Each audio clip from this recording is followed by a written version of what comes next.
Hi everyone, it's me, 𝑭𝒓𝒆𝒅𝒐𝒎. Today is Tuesday, December 17th, 2024. This video is dedicated to my beloved, and the topic of this video is going to be about how and why freedom tastes sweeter than security. So in order to illustrate this topic to you today, I wanted to share with you a short story by the author Kate Chopin from this book containing her novel The Awakening and selected short fiction. And as a background, I never have actually read the novel The Awakening, but I remember that the summer before I started medical school, which was in 2021, I was looking through all the books that I have here at home and looking at the ones that I have never read. And I decided to pick this one up, and I flipped to the section containing her short fiction. The very first piece contained in the section with her short fiction is a piece that is titled Emancipation, a Life Fable. So that piece is what I would like to share with you today. And it's just one page long, so I'll be reading the entire page to you. And as usual, before reading it aloud to you, I'll show it to you. That is the piece of short fiction, and I'll read that aloud to you now. Here it goes. Emancipation, a Life Fable. There was once an animal born into this world, and opening his eyes upon life, he saw above and about him confining walls, and before him were bars of iron through which came air and light from without. This animal was born in a cage. Here he grew and throve in strength and beauty under care of an invisible protecting hand. Hungering, food was ever at hand. When he thirsted, water was brought, and when he felt the need of rest, there was provided a bed of straw upon which to lie. And here he found it good, licking his handsome flanks, to bask in the sunbeam that he thought existed but to lighten his home. Awaking one day from his slothful rest, lo, the door of his cage stood open. Accident had opened it. In the corner he crouched, wondering and fearingly. Then slowly did he approach the door, dreading the unaccustomed, and would have closed it, but for such a task his limbs were purposeless. So out the opening he thrust his head, to see the canopy of the sky grow broader, and the world waxing wider.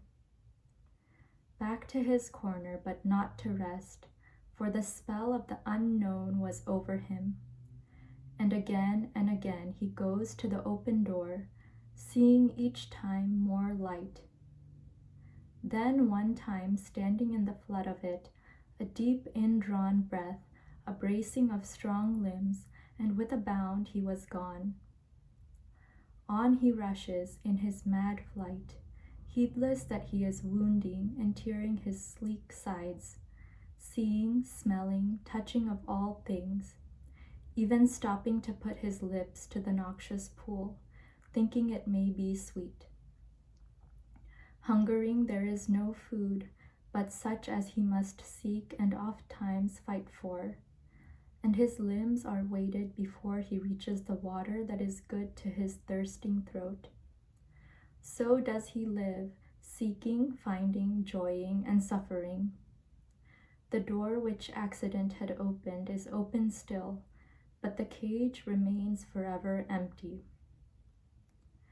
So that is the entirety of this piece of short fiction by Kate Chopin, again titled Emancipation, a Life Fable. And when I first read this piece back in 2021, I felt so inspired by it because of the message that it carries about how freedom tastes sweeter than security. So in this piece, there's this caged animal, and in his cage, everything is provided for him. food, shelter, and all of the comforts that he needs in order to live well. However, there's something missing, and he doesn't know what that thing is until the cage opens, the door to the cage opens, and he sees that there is so much more life and so many more opportunities out there outside of the cage for him to pursue, and there is a much greater existence that is possible for him than the life that he's been having to live in the cage. And I can relate to this fable, and I'm sure that you can as well in your own ways. We tend to feel confined in our lives by multiple obligations and expectations placed upon us by other people or by institutions, and also the conventional idea of what constitutes a regular life, a good life.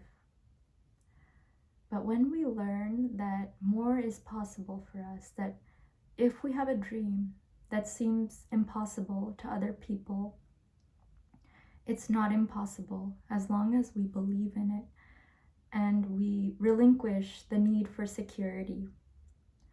We get security in many ways, not just materialistically, but also in regards to the security that we get by receiving praise from other people or approval from other people, whether that's our family or other people at large, like the people we interact with at work or our friends or just in general, other people.